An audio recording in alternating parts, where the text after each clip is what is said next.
Welcome back. This is Buddhist Books Podcast, episode 214. Tipiṭaka part 138, and we're doing Mahāvagga I, part 9. In the previous episode, Buddhist Books 213, spontaneously, as I like to do them, I decided to do a movie reaction. So if you missed that, feel free to click here and you can watch Zen, the 2009 Japanese movie with English subtitles, along with me. And it was fun. And of course, tomorrow we're going to begin diving into Shingon Buddhism, which is Japanese Vajrayana. So this week is a bit more Japanese than usual, but fear not, on episode 220 we will of course be getting back into the life and liberation of Padmasambhava. And as for today, I haven't even been pointing to these things up here, but we don't need them today. Yes, we're back in old Bihar, long time before it was called Bihar. With Lord Buddha I think he's still in Rajgir, actually Rajagaha, and establishing the original rules of the original order. So let's get to it. If you would like to start at the beginning of the Tipiṭaka, at the beginning of this book here, with the rules for monks and the rules for nuns, you can click right there. If you would like to start at the beginning of Mahāvagga I, which begins just immediately after Lord Buddha has attained enlightenment and covers his, struggling with the idea of whether or not it's even worth trying to teach others and, deciding to, of course, eventually. And now has gotten to the point where it's, basically establishing the rules for how the order is going to run in general. If you'd like to start at the beginning of Mahāvagga, go ahead and click there. And without further ado, I will get to today's recital. I hope everyone's doing well. This is in quotes, so we can assume it's Lord Buddha speaking. The teacher, monks, should conduct himself properly towards his pupil. This is the proper conduct in this respect. The pupil should be furthered. He should be helped by the teacher.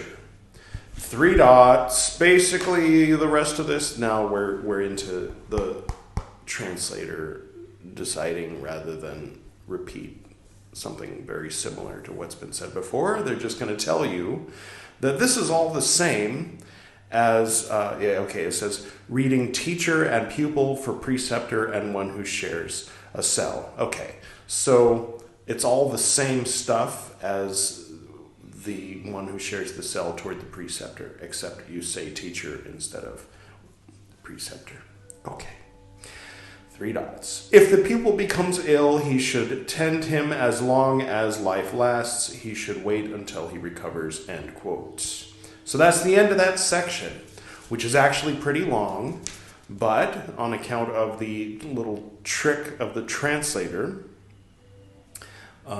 it's very short. What is due to a pupil?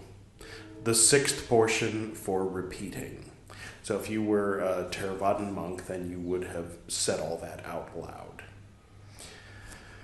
Okay. Now at that time, pupils did not conduct themselves properly towards their teachers. 3 dots, parentheses. This is all the same as earlier. Reading teacher and pupil as above. Okay. This is obnoxious. And parentheses, 3 dots. In not diminishing him, he does not become one who has gone too far. End quote. All right. I think we're actually going to get to something that's not going to be a copy-paste of something from a previous episode. That's good. Now at that time, ignorant, inexperienced monks gave guidance, thinking, quote, we are of 10 years standing. We are of 10 years standing. end quote, parentheses, so that, end parentheses, there were to be found ignorant teachers, wise pupils, inexperienced teachers, experienced pupils, teachers who had heard little, pupils who had heard much, teachers of poor intelligence, intelligent pupils. Those who were modest monks, spread it about, saying, quote, how can these ignorant, inexperienced monks give guidance, thinking, quote within quotes, we are of 10 years standing, we are of 10 years standing, end quote within quotes, parentheses, so that, end parentheses. There are to be found ignorant teachers, intelligent pupils, end quote. Then these monks told this matter to the Lord.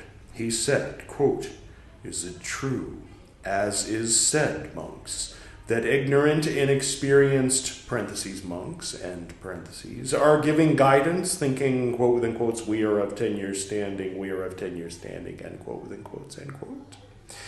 Quote, it is true, Lord, end quote. The enlightened one, the Lord, rebuked them. Having rebuked them, having given reason to talk, he addressed the monks, saying, quote, monks, one who is ignorant, inexperienced, should not give guidance. Whoever, parentheses, such, end parentheses, should give it, there is an offense of wrongdoing. I allow you, monks, to give guidance through an experienced, competent monk who is of 10 years standing, or of more than 10 years standing, end quote. So it's not enough that you be of 10 years standing, you must also be a good teacher, basically.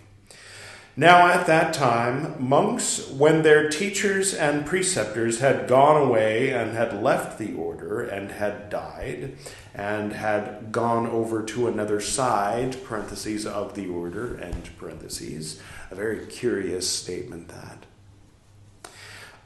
It did not know about nullifications of guidance. They told this matter to the Lord. He said, quote, monks, there are these 5 nullifications of guidance from a preceptor. When a preceptor has gone away or left the order, or died, or gone over to another side, parentheses, of the order, end parentheses, and command is the 5th.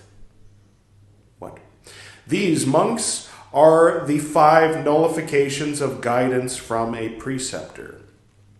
Monks, there are these 6 nullifications of guidance from a teacher. When a teacher has gone away or left the order, or died, or gone over to another side, parentheses, of the order, end parentheses, and command is the 5th.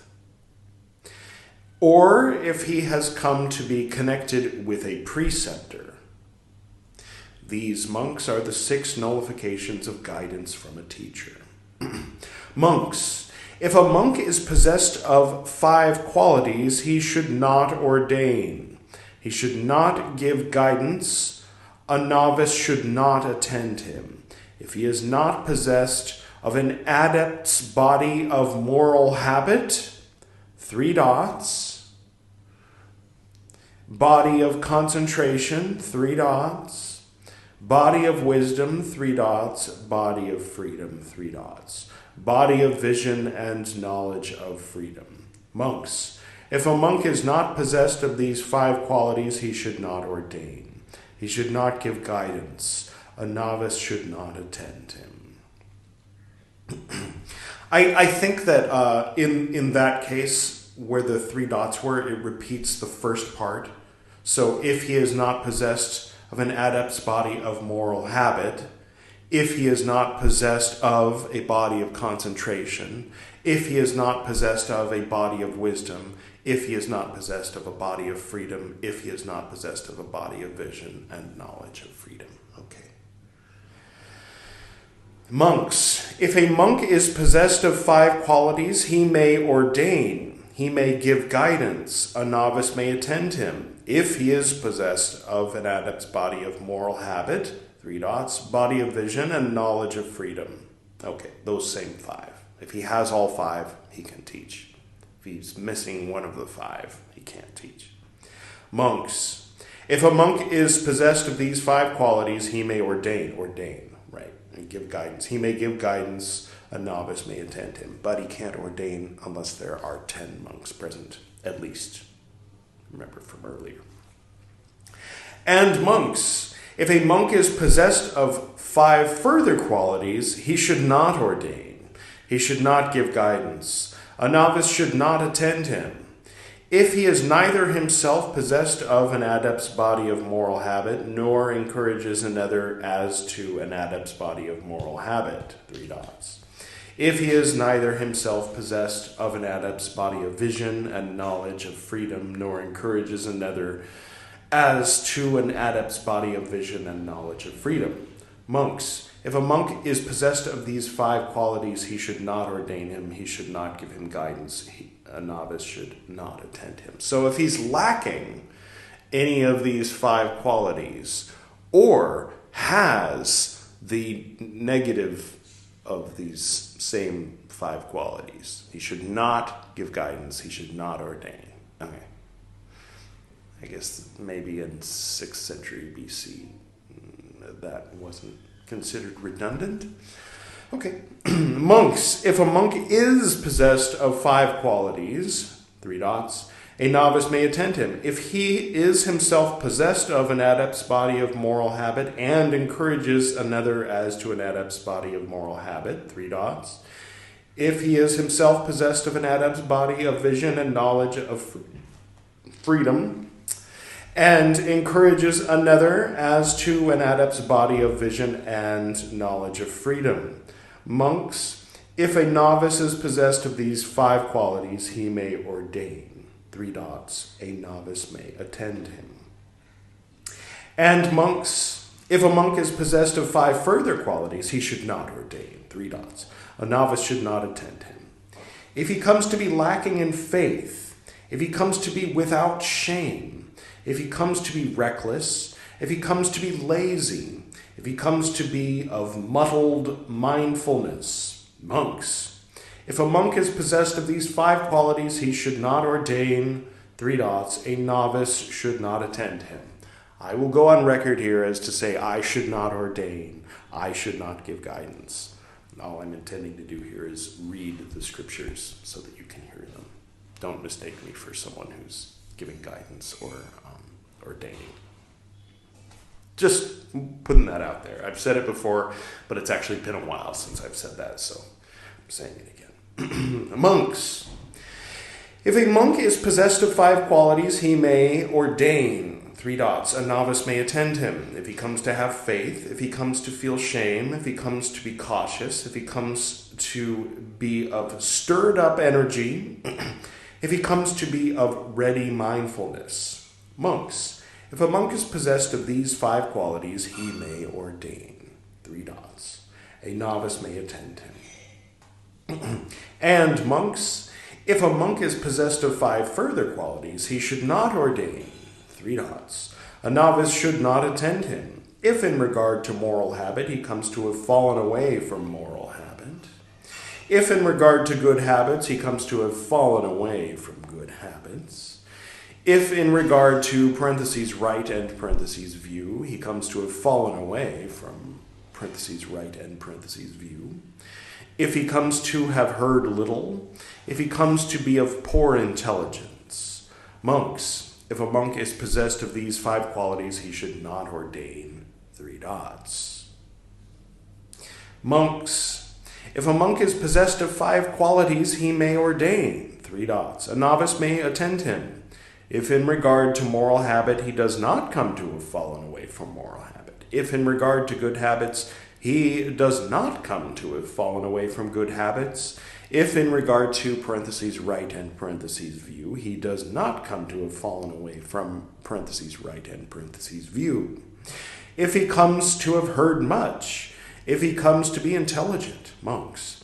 If a monk is possessed of these 5 qualities, he may ordain, 3 dots. A novice may attend him. And monks. If a monk is possessed of 5 further qualities, he should not ordain, 3 dots. A novice should not attend him. If he is not competent to tend or to get (another) to tend a pupil or one who shares a cell and who is ill, to allay or get (another) to allay dissatisfaction that has arisen, to dispel or get (another) to dispel by means of Dhamma, remorse that has arisen. If he does not know what is an offense, if he does not know the removal of an offense, monks. If a monk is possessed of these 5 qualities, a novice should not attend him. Monks. If a monk is possessed of 5 qualities, a novice may attend him.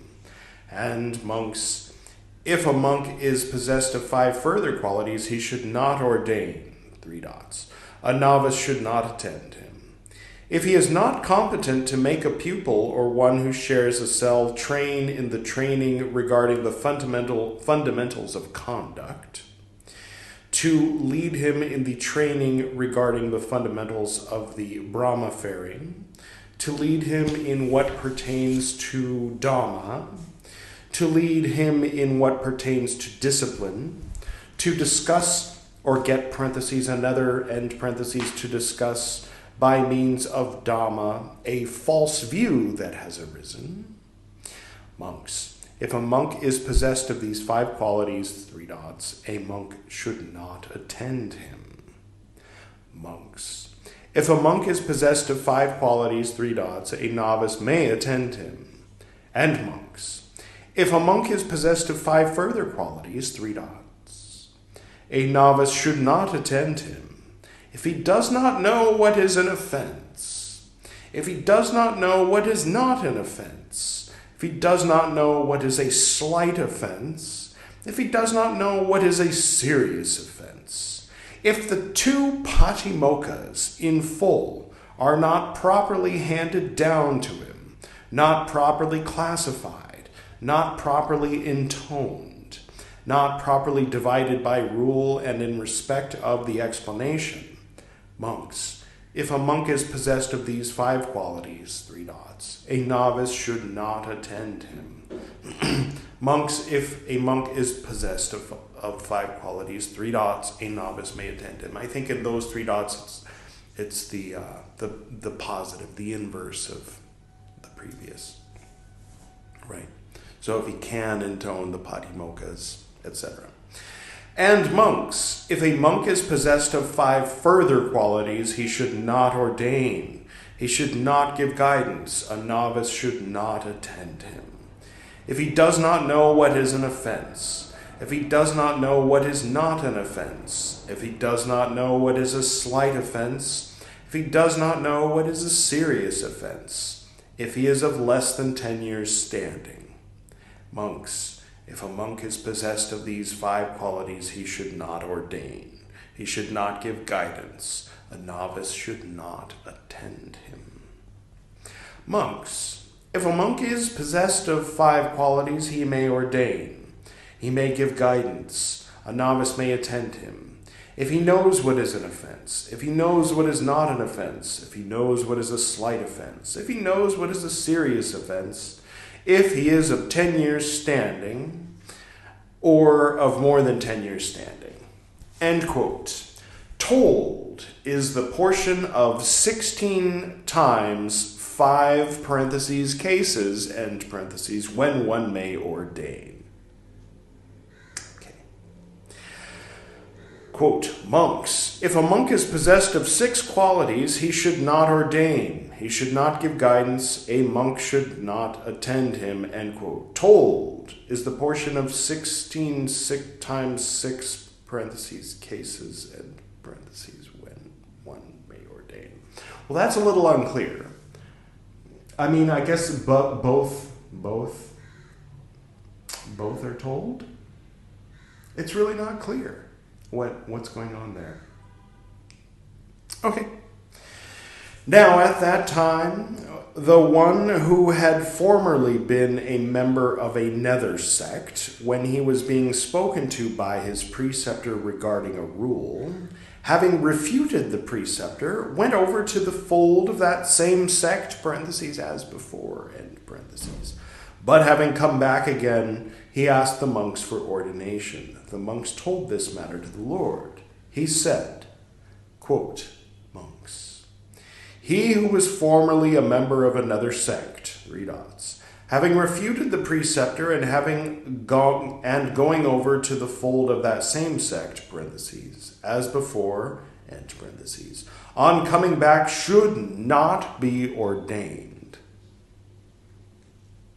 But monks, whoever else was formerly a member of another sect and desires the going forth in this Dhamma and discipline and desires ordination, to him you should grant probation for 4 months. Okay.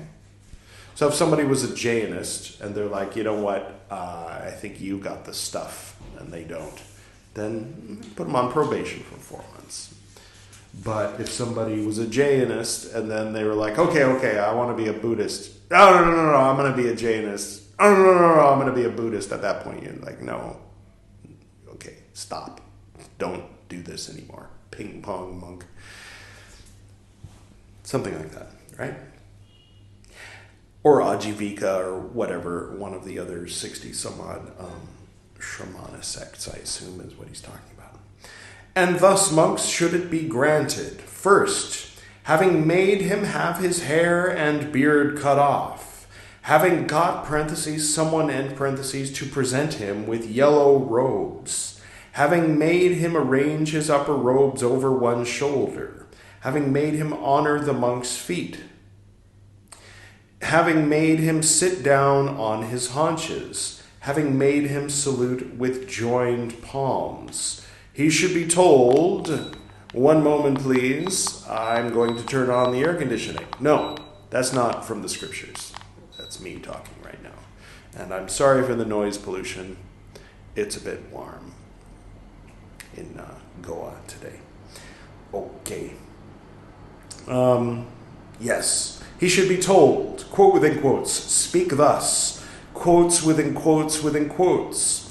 I go to the enlightened one for refuge. I go to Dhamma for refuge. I go to the order for refuge. And a second time, I go, and a third time, I go, to the order for refuge, and quotes within quotes within quotes, and quotes within quotes, continuing within the quotes.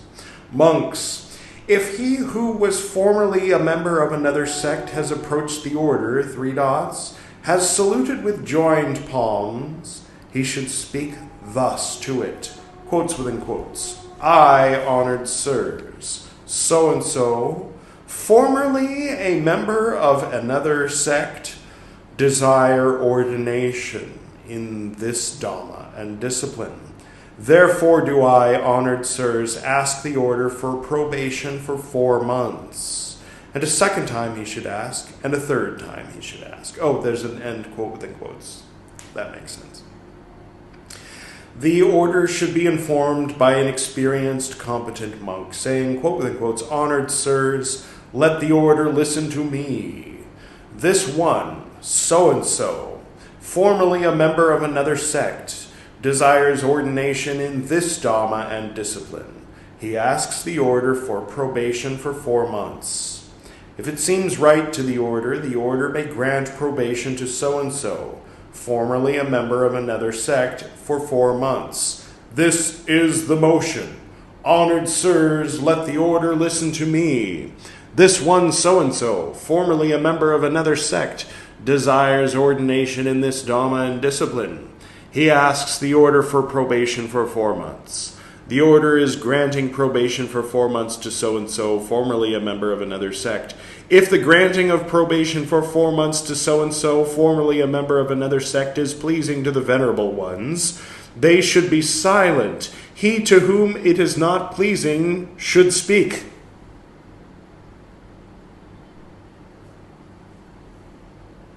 Probation for 4 months is granted by the order to so-and-so, formerly another member of another sect. It is pleasing for the order, therefore it is silent. Thus do I understand this. End quote within quotes. Continuing within the quotes. still Lord Buddha explaining how this is all going to work.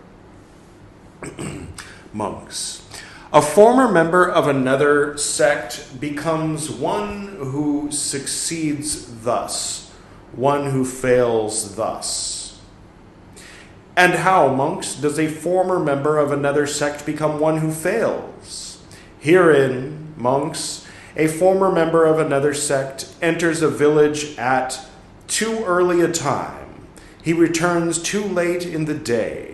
Thus, monks, does a former member of another sect become one who fails. And again, monks, a former member of another sect becomes one whose resort for alms, in parentheses, is among prostitutes. Or he comes to be one whose resort, parentheses, for alms, and parentheses, is among widows. I'm a little curious. Once you're a monk, can you go to prostitutes and widows for alms? Or is that just for people on probation for being in another sect? Because I do seem to recall the Venerable Udayin going to a certain widow. That didn't turn out well, though, so never mind. Okay, yes. Or he comes to be one whose resort, parentheses, for alms, and parentheses, is among grown girls. I believe you call those women, sir. Sorry, I'm not going to correct the Lord about that. He can't hear me anyway, or maybe he can. Sorry. Okay, or he comes to be one whose resort, parentheses, for alms, and parentheses, is among eunuchs. I mean, it kind of depends on what the monk is into, right? It shouldn't be among the thing he's into. Sorry.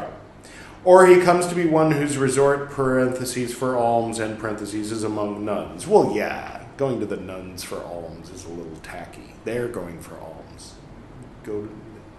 Okay. Thus, too, monks, does a former member of another sect become one who fails. Okay.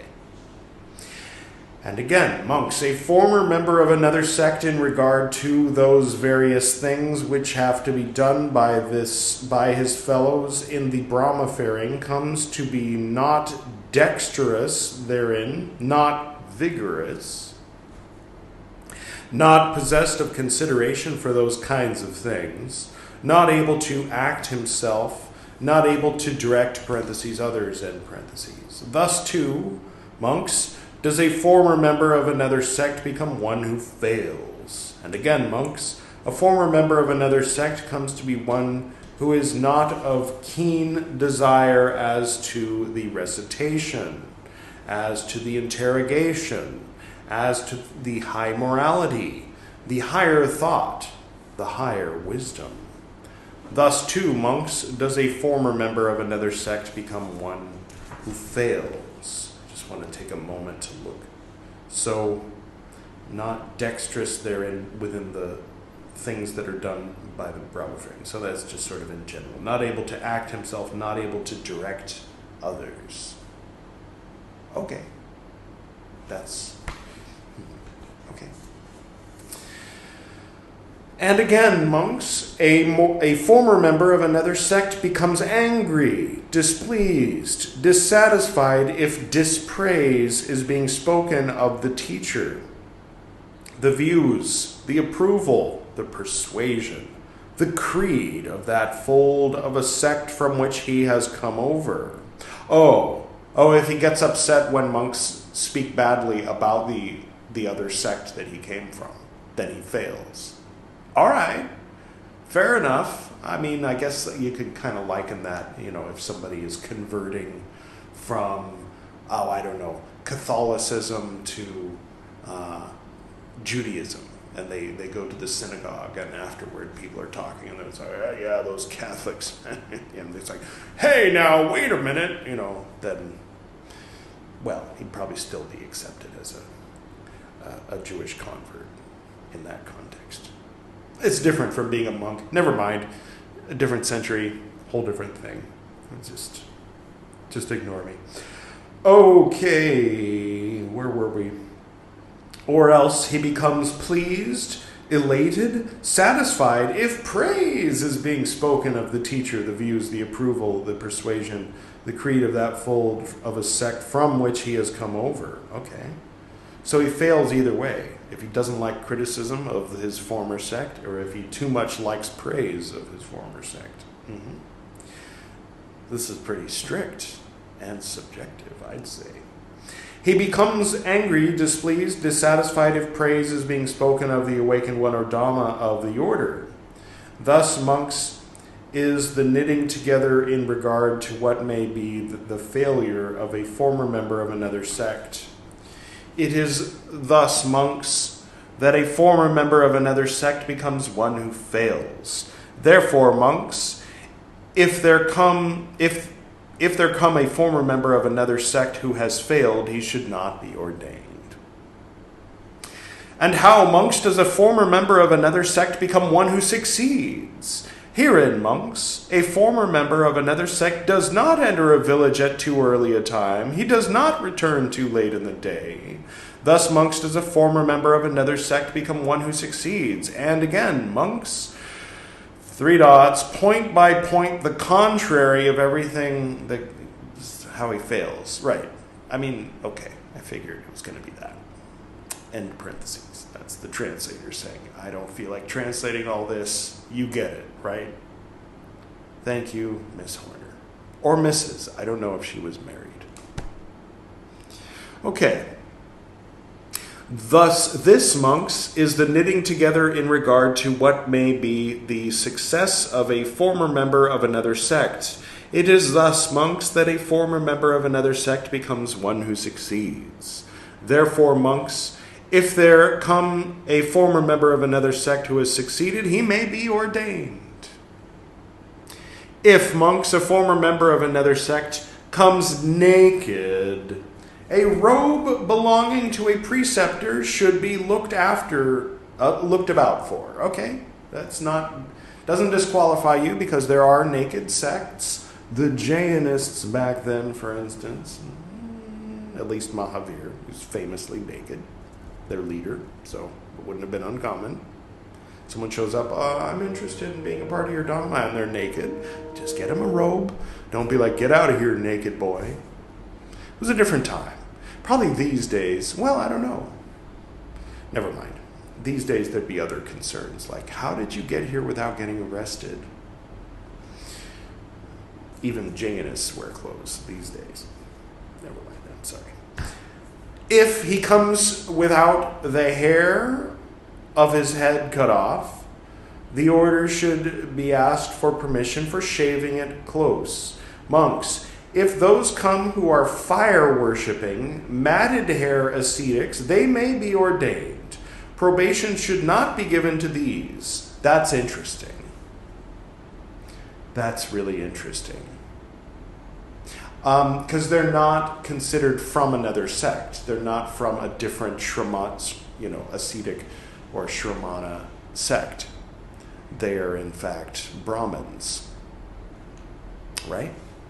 That's interesting. Very interesting. If they want to be ordained, ordain them. They already know all the stuff. They've just decided.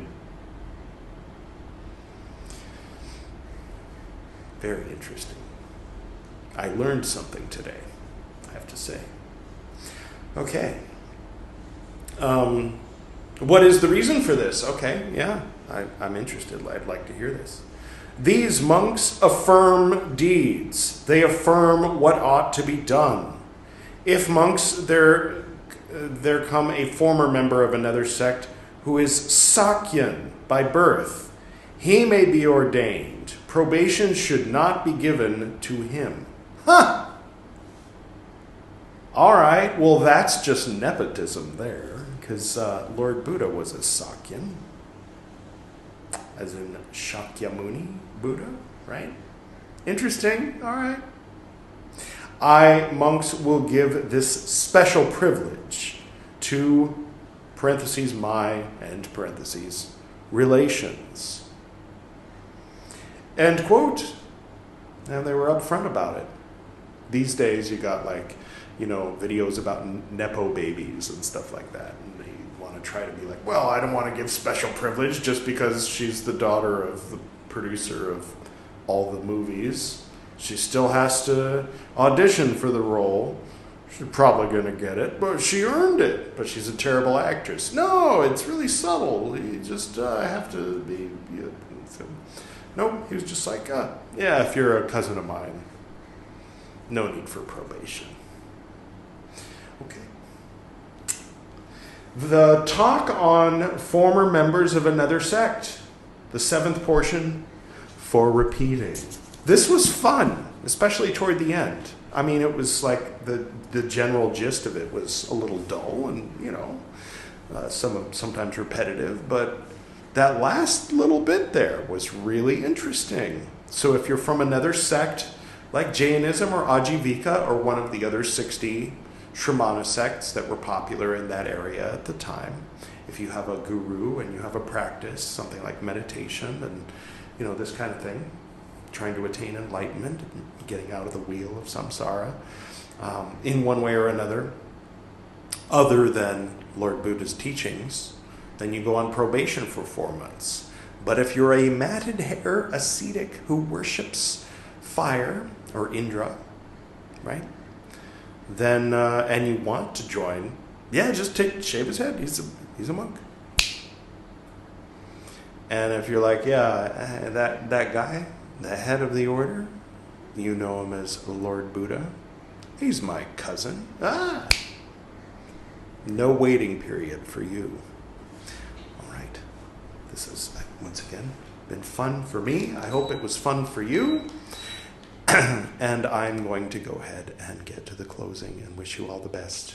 And keep an eye on this channel, because the next episode is going to be our first episode where we talk about Shingon Buddhism.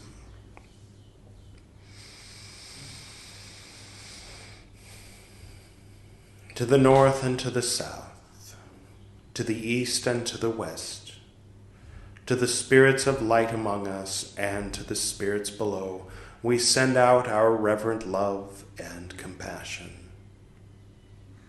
May all beings be happy. May all beings be serene. May all beings be in peace.